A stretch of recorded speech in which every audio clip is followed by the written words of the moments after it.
ஸ்ரீமத் பிரம்மாண்ட புராணம் 10ஆம் அத்தியாயம். முனிவர்களின் தோற்றம். தக்ஷனின் மகளான கியாதி என்பவள் பிருகு முனிவரை திருமணம் செய்து தாதா விதாதா என்ற 2 புத்திரர்களையும் ஸ்ரீ என்ற ஒரு மகளையும் பெற்றாள். மிருகண்டு முனிவரின் மகனான ஸ்ரீ விஷ்ணுவை திருமணம் செய்து பாலா உத்சகா என்ற 2 மகள்களை பெற்றாள். தாதாவின் மனைவியான நியதியின் மகள் மிருகண்டு அவனின் மகன்களை மார்க்கண்டேய முனிவரையும் வேதசிரனும் ஆவார்.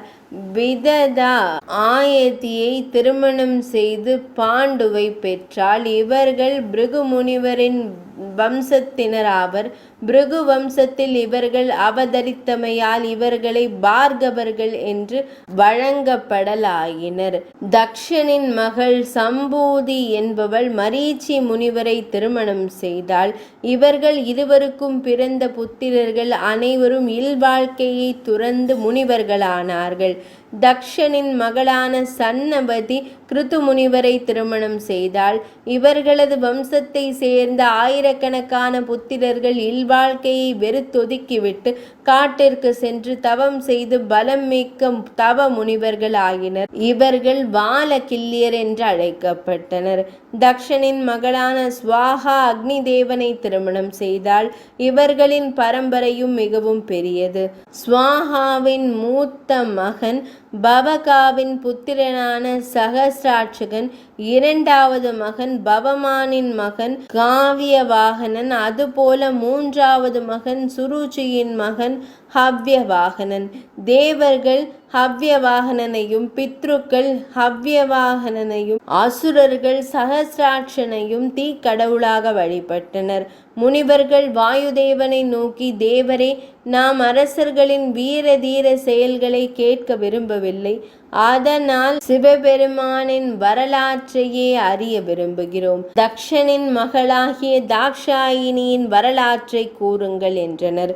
முனிவர்களே, அப்சர பெண்களோடு வேறு தேவலோக பெண்களோடும் அளவில்லாத இன்பத்தை அனுபவித்த தேவேந்திரன் முதலான தேவர்கள் அனைவரும் சேர்ந்து நாம் இவ்வளவு காலமும் பெரும் இன்பங்களை அனுபவித்து பல வகையான பாவங்களை செய்துவிட்டோம்.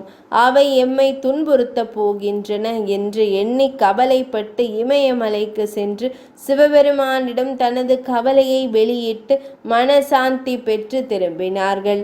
அதே நேரம் தக்ஷன் தனது மகளான தாட்சாயணியையும் மருமகனான சிவபெருமானையும் காண விரும்பி இமயமலைக்கு தேவர்களுடன் வந்திருந்தான்.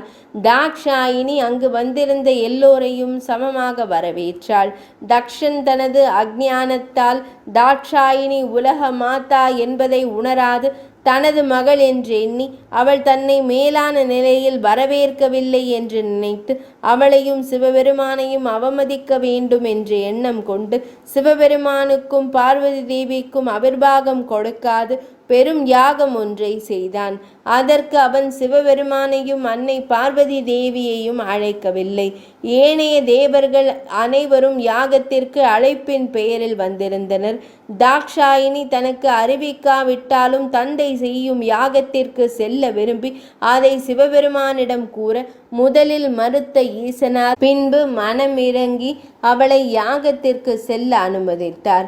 தாக்ஷாயினி யாகசாலைக்கு வந்தபோது தக்ஷன் அவளை மதியாது யாகத்திற்கு வருபவர்களை இனிய வார்த்தைகளை கூறி வரவேற்று கொண்டிருந்தான். வா என்று கூட சொல்லாத தக்ஷன் மீது தாக்ஷாயினிக்கு கடும் கோபம் உண்டானது. அதனால் தக்ஷனை நோக்கி, என்னையும் எனது கணவரையும் யாகத்திற்கு அழைக்காமைக்கான காரணம் என்ன என்று கேட்டாள்.